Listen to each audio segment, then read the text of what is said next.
السلام عليكم ورحمة الله وبركاته. صاحبي من البلد جوكتان وسلامنتهين سلام كدب maanta waxaa idin wadaa barnaamij aad iyo aad u muhiima oo aad uga faa'iidaysan doontaan. barnaamijkaas wuxuu yahay waa barnaamijka loo yaqaano Gmail, sida aad u furan lahayd si aad telefoonkaaga u madax banaanaatid. sababtoo waxaa dhici karta in dadka qaar ay kuu furan Gmail laakiin ay la socdaan telefoonkaaga wixii aad ka samaynaysid ama barnaamijyadooda ama sawirada telefoonkaaga ku jira. sidaa darteed barnaamijkan aad ayuu kuu anfacayaa. ila soco, hadda ayaan bilaabayaa. barnaamijkan saad u jeedaan waa kan hadda gudaha ayaan u galaynaa. waa kan aniga idii calaamadiyey. waxaan galayaa qaybta sharoomka loo yaqaano. waxaan ku qorayaa sync in, sync up ayaan ku qorayaa Gmail, sync up Gmail. waa kaa sidaas ayaa kuu soo bixaysa.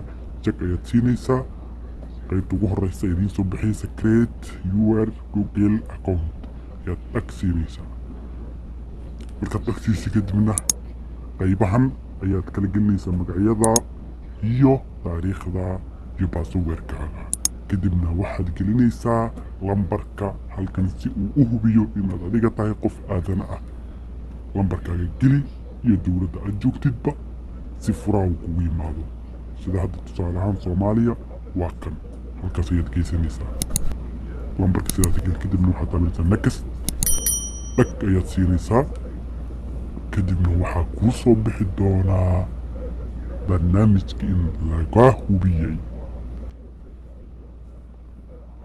qaybtan waa qaybtii aad ku qori lahayd taariikh iyo inaad tahay rag iyo inaad tahay dumar.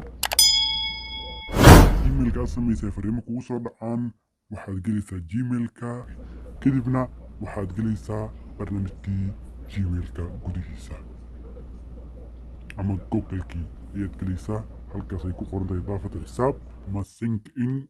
kadibna Google ayaad dhag siinaysaa. kadibna emailka ayaad ku qoraysaa. next ayaad leedahay. kadibna passwordka ayaad gelinaysaa. kadibna next ayaad sii leedahay. sidaas ayuu diyaar kugu yahay emailkaagii oo aad meel kastoo ku geli doontaa ilaahay idinkiis. sidaas daraaddeed barnaamijka sidaas ayuu ku dhan yahay. waxaan idin leenahay asalaamu calaykum waraxmatullahi wabarakaatu. barnaamijka share like dheh haddii aad ka saaxiibadada gaarsii. wassalaamu calaykum waraxmatullaahi wabarakaatu.